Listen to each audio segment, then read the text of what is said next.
So ngayong gabi po, sana ho mag-enjoy kayo, sana ho mag-relax kayo din, sana ma-feel nyo ang diwa ng Pasko as marinig nyo dito sa aming chancel. Pero ang aming hope at ang aming prayer ay pag-uwi nyo mamaya, kayo ay disturbed. Natistorbo sana kayo, nayanig sana kayo, na-jolt sana kayo, o na lindol sana kayo. Bakit? Kasi ho, gusto namin i-challenge kayo na tignan pa ang Pasko na may bagong mata, na may bagong pananaw.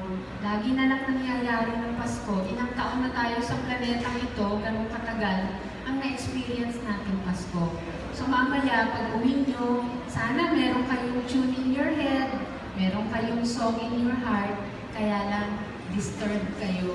Kasi iniisip nyo, ano pa ba ang bagong paraan na maging mas meaningful ang Pasko this year para sa akin, para sa aking pamilya, at para dun sa mga nasa paligid ninyo.